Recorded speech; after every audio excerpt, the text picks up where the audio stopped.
This is Robin on the Road, your concierge for all things travel. And today I'd like to take you on the road with me to Surry County, Virginia and Chippokes Plantation State Park. Pack your bags, let's go!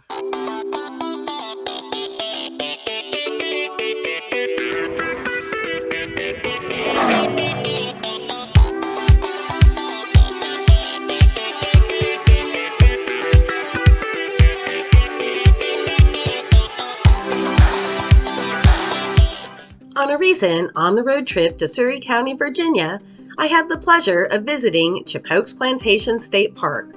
Virginia is a beautiful state and has some amazing state parks, many of which are historic in nature. Chippokes is one such park. With incredible views of the James River, the park contains hiking, biking, and equestrian trails, but also a local swimming beach. Camping is available for both smaller and larger rigs. Chippokes is a wonderful place to visit on its own. What's incredible about this area is that it tells a deeper story than just Virginia.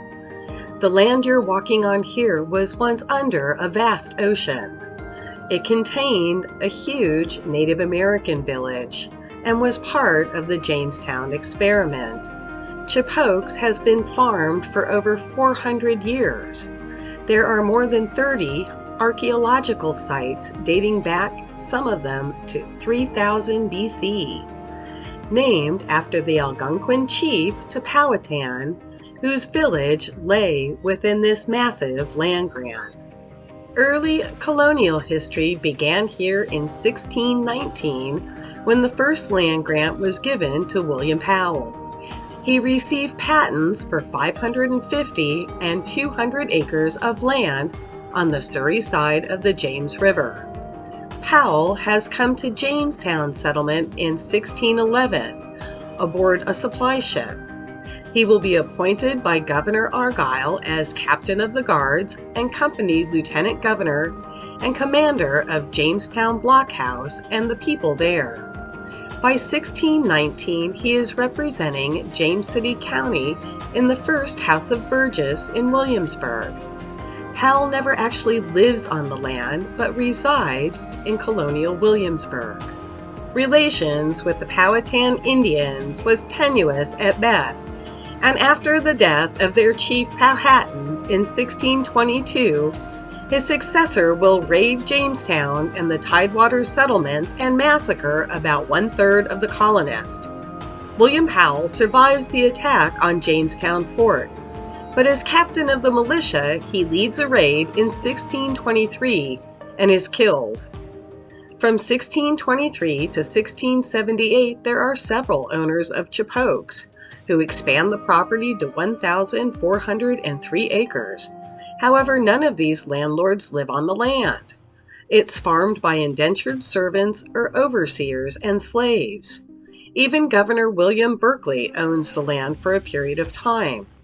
But the people who own it the longest, 150 years in fact, are the Philip Ludlow family. The Ludlow family will even lose the property during the Revolutionary War due to the loyalty they have for the British Crown. Post-war, their friend Thomas Jefferson will intercede on behalf of the American government and return the property to the Ludlows. Albert Carroll Jones purchases the land in 1837 for $12,000, and he becomes the first owner to reside at Chippokes. He comes with 13 slaves, and Jones plants extensive apple and peach orchards. He is granted one of the few legal licenses to distill liquor and make cider, peach, and apple brandies. Jones at the time is 22 years old and from Isle of Wight County, Virginia. He and his wife Anne will move into the 1830 River House, which at the time contains about 4 rooms. They will double the size of the River House, and by 1846, when their daughter Mary Ann is born. Sadly, his wife Anne passes away in 1850. I had the pleasure of touring the River House on my last visit to Chippokes. It truly is an amazing building. It was expanded and made more comfortable, and Jones ran his distillery business out of the cellar. The widow Jones begins work on the plantation house in 1852, and by 1854 it's completed enough for him to move his daughter and mother in with him. By 1860, Jones owns 43 slaves and claims his property value at about $20,000. But the Civil War has arrived, and Virginia is a hotbed. Both sides have gunboats on the James River, and skirmishes are fought throughout Surry County. Farms are burned and homes destroyed as the two armies battle it out. Yet Chippokes remains relatively unscathed. And while there is no formal documentation as to why this is, conventional wisdom seems to believe it's because no one wanted to destroy the distillery. Jones sold his product to both sides, and even though his daughter was married to a Confederate officer, his plantation survives the Civil War. Jones requests and is given a pardon by Andrew Johnson in 1865. Albert Jones passes away in 1881, and Chippokes passes through several generations of family members until it's brought up for auction in 1918. Victor W. and Evelyn Stewart purchase the property for $47,000 and begin restoration. Victor is from Ohio and made his money with a prosperous lumber business. He founds the Virginia Forestry Association. Victor Stewart is well thought of as a businessman and entrepreneur, and he will fund and build the hospital in Petersburg, where he will eventually pass in 1965. Evelyn is from Pennsylvania and a graduate of Vassar College in 1907, and it's her influence more than Victor's that is reflected at Chippokes. An avid horseback rider and gardener, she is responsible for the formal gardens.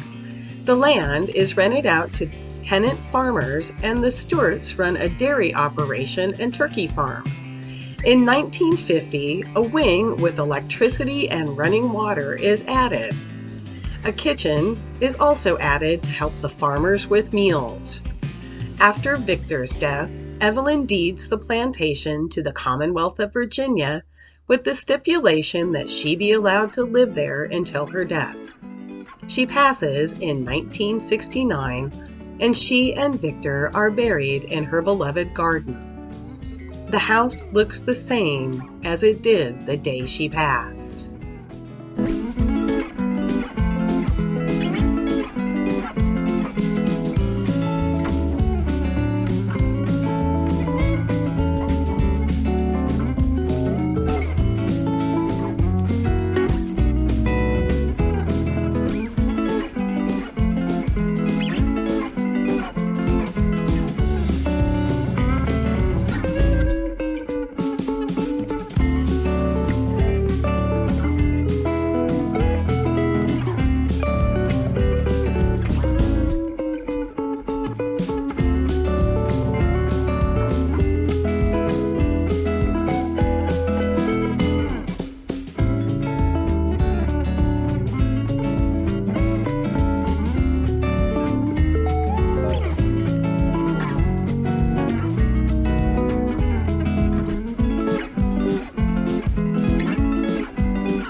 The state park opens in 1970, and today Chippokes is one of the oldest continual farms in the nation, with 1,947 acres. A herd of cows are kept here to pay homage to the Stewarts dairy operation. The historic area contains 37 significant structures and even the Stewarts' 1941 Packard Clipper. There is a 5-building farm and forestry museum with exhibits over several centuries. Imagine using some of this equipment with no safety gear. If something broke, you didn't run out to the local hardware store, you had to figure it out. Needless to say, being a blacksmith was a good job. But being a farmer also meant that you had to fix machinery, create buildings, build coops, put up fences. You did so much more than just work the land. I remember when I first came to Chippokes, and what really amazed me are the number of fossils literally just laying around on the beach. For the global warming fans, this area was underwater millions of years ago, and they have found whale fossils over 100 miles inland from this area. I thought I was looking at slag used for ballast on sailing ships, but it was fossilized whale and dolphin bones. There are megalodon and shark's teeth and seashells of every kind everywhere. If you appreciate history, then this is the park for you, and the fee to get in here is less than a dozen eggs. So if you're looking for a place where you just want to relax on the beach and take a swim on the river, or if you want to step back in time as far back as prehistory, Chippokes State Park may be your answer. I have been several times, and each time I see something new and come to appreciate what an incredible place Virginia is. I highly recommend a stop, and if you can, a stay at this living history park. And if you enjoy my content, please smack that bell and subscribe, and check out my latest video on the Ghost Church of Virginia. Things to know before you go. Chippokes State Park is open daily from dawn to dusk, with the visitor center and facilities open from 8 a.m. until 4:30 p.m. The Farm and Forestry Museum is open daily from the first Friday in March through the first Monday in December, and it keeps the hours of 9 a.m. until 4:30 p.m. Restrooms are open during park hours, and the park office and gift shop follow the same hours as the visitor center. The campground is open from the first Friday in March through the first Monday in December. All campers should check in upon arrival. Loop A can accommodate smaller campers and tents as well as group camping, while Loop B accommodates the larger campers. They're pull-through and they have 50 amps. Additionally, there's 3 yurts that have no heat or air conditioning but do have electricity and running water. The bathhouses at Chippokes are very nice and exceptionally clean. There are currently 4 historic cabins that are for rent. There is a 2-day minimum stay there. All cabins are historic buildings, with the Brown House being the oldest, dating from about 1850. Some of the cabins and a few of the campsites can accommodate mobility impaired. There's an Olympic-sized pool located at the park, but it is known through the park system as having some issues. So if you're coming specifically to swim in the pool, contact Chippokes and make sure that the pool is open that year. However, if the pool is not available, the James River is right there. It's very shallow and there is not much of a current, but be aware, this is nature.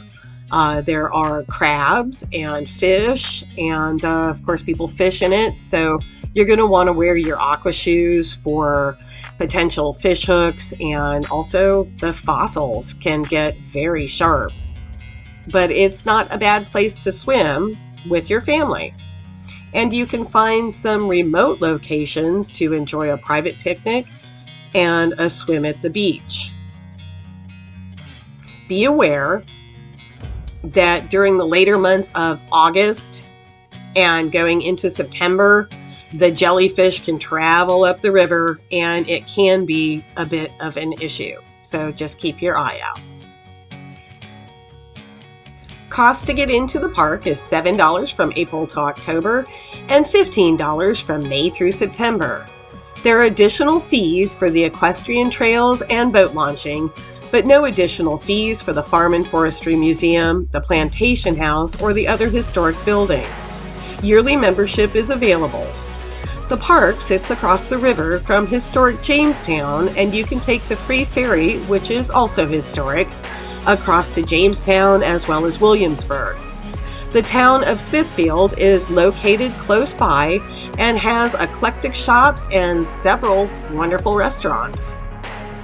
Ben's Church is located just outside Smithfield and was built in the early 1600s and is still a functional church with a congregation. I do believe they are the oldest church in North America that is still functioning. Lastly, I would like to thank you, fellow traveler, for joining me on a trip to Surry County, Virginia and Chippokes State Park. Please leave me your thoughts and comments. I read and appreciate everything you say, and your suggestions are wonderful. I try with each video to get better. Mainly, what I would like to do is encourage you to head out there on a road of your own and see what treasures you may be able to find. Until next time, this is Robin on the Road, your concierge for all things travel, and I hope to see you out there on a road of your own. Until then, safe travels!